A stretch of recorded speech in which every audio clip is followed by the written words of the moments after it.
In the heart of Cebu stood a prestigious university, known not only for its rigorous curriculum but also for the eerie tales that surrounded its old nursing building. Many students hurried home after late-night study sessions, hearts racing as they tried to avoid the dark corners where shadows lurked. Among them was Feliz, a dedicated nursing student who often found herself trapped in long nights of studying. "Why do I keep doing this?" she wondered as she huddled over her notes one evening, the fluorescent lights flickering overhead. "Just an exam. I should be able to handle this." But the pressure was mounting, and fatigue was setting in.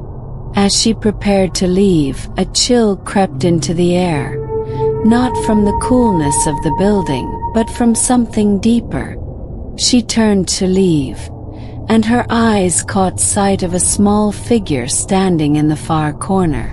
A boy no older than 8, with a pale complexion and dark, unkempt hair, clutched a bright yellow balloon. He wore old-fashioned clothes, as if he had stepped out of a black-and-white photograph. "Is this real?" Feliz thought, feeling an involuntary shiver run down her spine. She fought the urge to look away. "What is he doing here? Should I approach him?" Her instincts screamed at her to run, yet something about him held her gaze. The boy continued to appear in the lobby over the following weeks, always in the same spot, always with his yellow balloon. Other students began to gossip about him, their voices a mix of fear and curiosity. Some thought he was a prankster, while others believed he was a ghost, a lost soul tied to the building's dark past. "This can't be real," she thought, but dread fluttered in her chest. Every time she passed him, she could almost hear his silent plea, as if he were reaching out for help. One night, after another grueling study session, Feliz decided to confront her fear. Just a kid. How scary could he be? She thought. As she approached the boy, her heart raced. "Why do you stay here?" she asked, her voice barely a whisper. He looked up, and for a moment, sadness clouded his features. "I'm waiting," he said softly, clutching the balloon tighter. "Waiting for my mommy." What does he mean? The question gnawed at her. She wanted to reach out, but a primal instinct urged her to run. Before she could respond, a siren wailed in the distance, a haunting sound that echoed through the air. Startled, Feliz turned to look outside.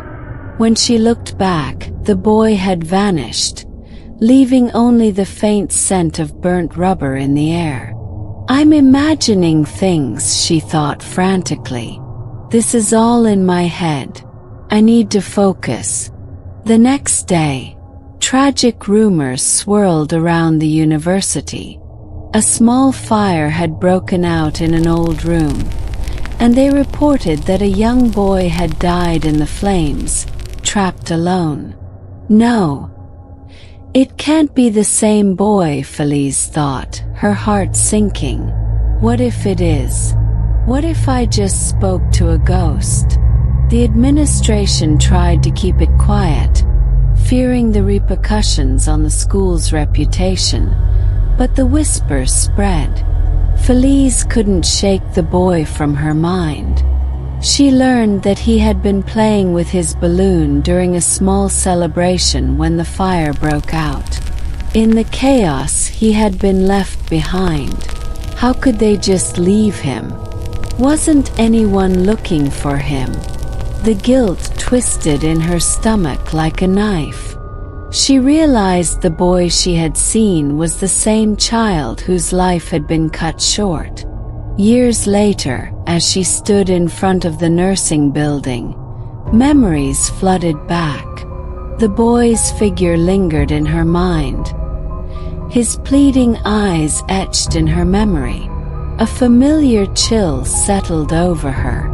If you ever found yourself there late at night, you could still feel his presence, as if he were searching for someone to free him from his pain. And so, dear listener, if you ever find yourself at that prestigious university, standing in the lobby late at night and you see a small boy with a yellow balloon, remember this. Don't stop. Don't ask him questions. Just run. Because some souls are not ready to let go.